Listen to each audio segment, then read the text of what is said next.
Demon Slayer is rooted in Japanese folklore so old that it was whispered long before anime ever existed. To truly understand the world of Demon Slayer, we have to travel back centuries, into a time when people believed the line between the human world and the spirit world was razor thin.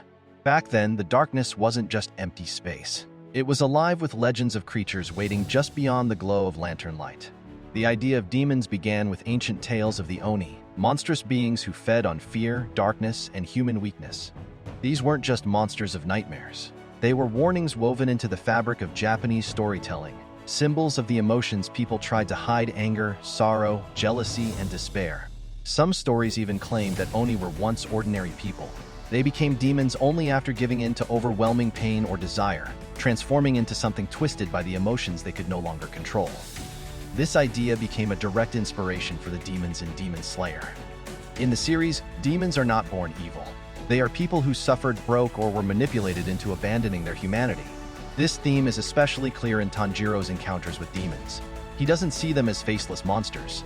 He sees the fragments of who they used to be. This belief that demons emerge from suffering comes straight from ancient folklore. Tanjiro's journey also echoes another ancient legend, one far less known but deeply significant: the path of the Oni Taiji. The Oni Taiji were real demon slayers from Japanese mythology. They were warriors who trained their minds and bodies to stand against the supernatural forces that plagued villages. These warriors didn't rely on brute strength alone. They practiced sacred breathing rituals believed to purify the body, sharpen the senses, and unlock hidden power. This ancient practice became the inspiration for the breathing styles in Demon Slayer. Just like the Oni Taiji, modern demon slayers aren't superhuman by birth. They become extraordinary through discipline, technique, and mastery of their bodies. Every breath, water, flame, beast, stone, insect, reflects a cultural belief that nature itself contains power that humans can channel. Even the iconic Nichirin swords carry deep connections to folklore. In old legends, swords forged under sunlight were believed to repel or destroy supernatural beings. Light was purity, light was truth. And in Demon Slayer, Nichirin's swords absorbed the sun's rays, becoming one of the only weapons capable of killing demons. The fear demons have of sunlight also comes from ancient tales. Many stories described shadow spirits that hid from dawn because the sun's first light would destroy them. This belief symbolized the power of truth clearing away lies, or hope overpowering despair. Demon Slayer uses this symbolism in every sunrise that ends a battle.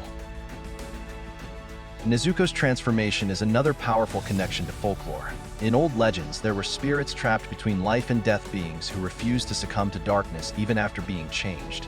These stories told of yokai who struggled to keep their human hearts alive through sheer willpower and love. Nezuko embodies this perfectly. She is a demon by form, but not by spirit.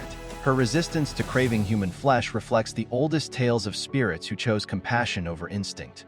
Her character flips traditional demon myths on their head. Instead of becoming a symbol of corruption, she becomes a symbol of hope, a reminder that even in darkness humanity can survive. The Hashira bring yet another layer of ancient inspiration. Throughout Japanese history, villages often had guardians, warriors, monks, or spiritual protectors who stood watch against unseen forces in the night. They trained in unique techniques tied to nature, believing that the elements held spiritual power. This belief shaped the entire Hashira system. Each Hashira doesn't just fight with skill, they fight with a philosophy. Their styles reflect wind, water, sound, mist, fire forces believed to connect the physical world and the spiritual one. Every Hashira's personality also represents their element: water for calmness, flame for passion, wind for freedom, stone for endurance. These qualities echo how ancient Japanese spirituality viewed nature as alive, meaningful, and deeply connected to the human soul. Through these elements, Demon Slayer becomes more than a story about battles and demons. It becomes a story about balance, about harmony, about the struggle between the forces that build us and the forces that break us. When you look closely, Demon Slayer isn't just a fantasy anime. It is a bridge connecting modern fans to centuries of folklore, beliefs, and cultural truths. It carries lessons from the past into the present, lessons about courage, sacrifice, grief, hope, and the eternal battle between light and shadow. The beauty of Demon Slayer is that it doesn't hide these influences.